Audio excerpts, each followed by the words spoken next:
Hello, I'm Lori Coates, BCBA and coordinator of the BATE team with Davis School District. I'm Jocelyn Ruiz, BCBA co-coordinator of the BATE team. And I'm Crystal Martin, BCBA on the BATE team. And we're excited that you're on the BATE team. Yeah. So excited.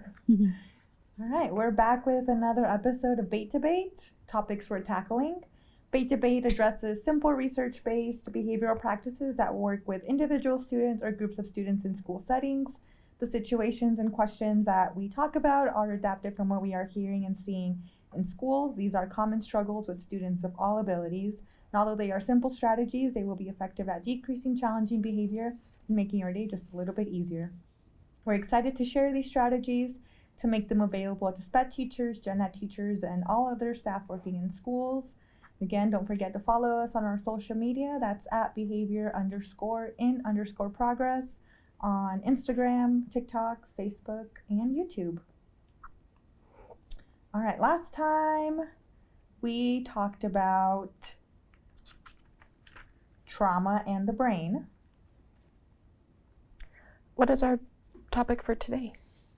Today we're going to be talking about transforming trauma and creating safe spaces.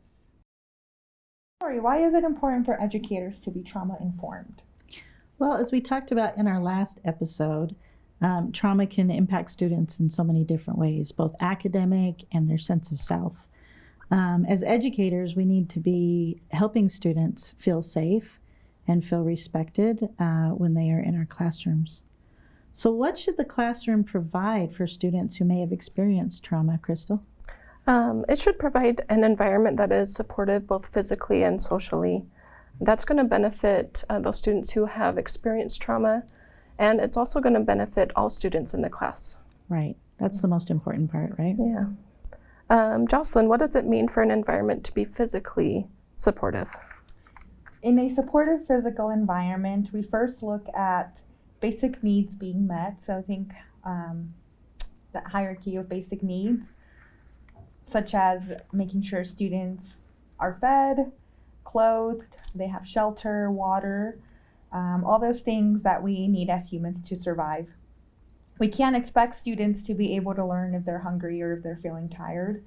I'm sure most of us have experienced being hangry.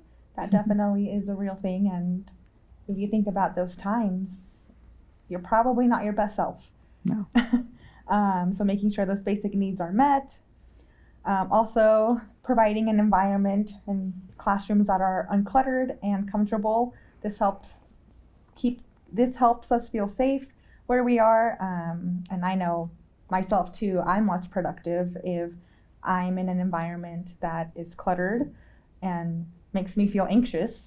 Then as soon as that space is clean again or uncluttered, I do a lot better focusing on the work that I need to do, and similarly with students.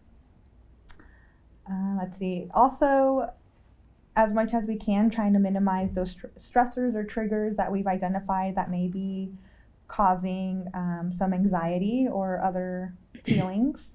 So things like loud noises, bright lights, and even unpredictability in the classroom can also be stressful for students. One way that we can increase predictability is by having structured routines and schedules. That way students know what to expect and what is expected of them.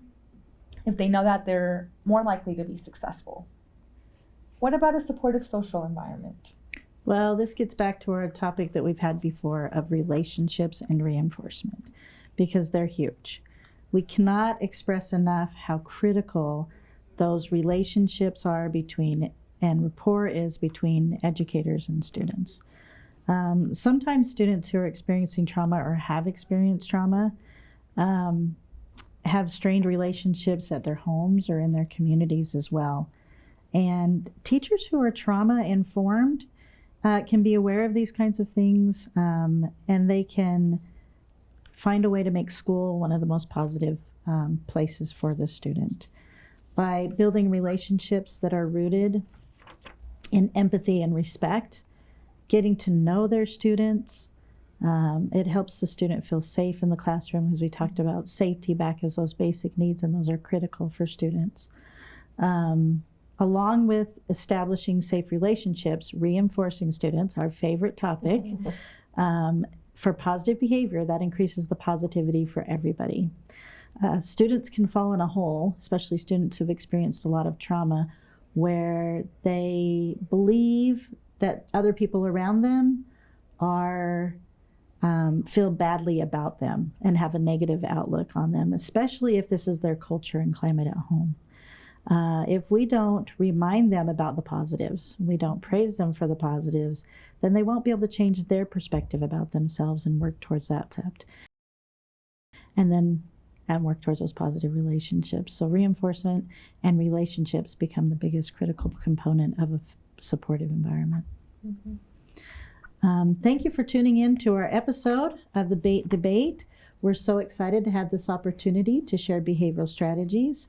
Having strategies to help students feel safe, communicate respect, build positive relationships, and increase positive interactions is critical for our students who have experienced trauma.